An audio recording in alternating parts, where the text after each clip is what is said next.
Hi, this is Sean Carney, the president and CEO of 40 Days for Life. And as we embark on the largest 40 Days for Life campaign ever this fall, I just want to thank all of you who have participated and let all those who are considering. We have a large group of our population that is kind of somehow on the fence of abortion or is pro-life and has never really done anything. And I want to appeal to them, and I want you to appeal to a lot of people in our culture with a simple message of stop complaining.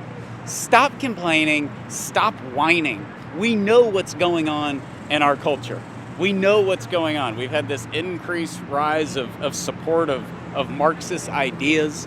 We've had an attack on basic gender. We've had unprecedented attacks on the family that have been going on for generations. We've had obvious overreach from our government and under the guise of protecting us from COVID. We've had all these frustrations, and a lot of people complain, and anybody, it takes no talent to go on a rant. We all have our rants, and that's all fine. But then what do? We have to do something, and that is one of the beautiful things about 40 Days for Life, is that it's an invitation to do something. You don't just have to listen to your uncle rant, or you don't just have to rant to your spouse or your kids or your grandparents or whoever it is. You can do something, and we're called to do something. You can go out to the front lines. I'm in front of the largest Planned Parenthood in the Western Hemisphere in Houston, where I live, a great 40 Days for Life campaign. But you can go and find your local 40 Days for Life campaign and fill that vacuum of just complaining or watching the news or just getting overwhelmed. The world is full of noise, and it doesn't mean we live with our heads in the sand. Quite the opposite. It's that we recognize the injustices and the evils that are surrounding us in our current climate, and we engage in the peace and the joy of Christ, and then we act.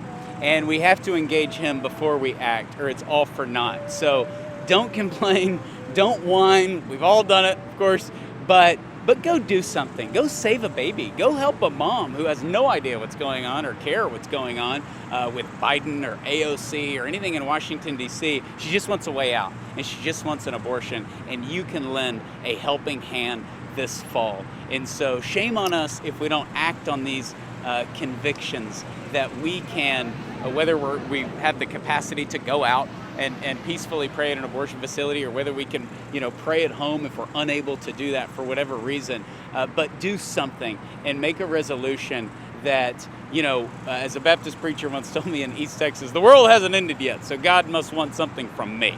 And it's very wise words, and we need to heed those words, trust our Lord, dive into the scriptures, and get to work. Get to work. It doesn't take any talent to complain. It takes a whole lot of faith and courage to go out and to engage a world that is starving for Jesus Christ, that is starving for his love and his mercy. And what a great humiliation he gives us, that he considers us worthy to even be part of that and to offer his hope in this culture that is so deprived in so many ways. So go to 40daysforlife.com. The campaign kicks off on September the 22nd. Go to the website, find your location, and be part of the solution to our cultural crisis. God bless you.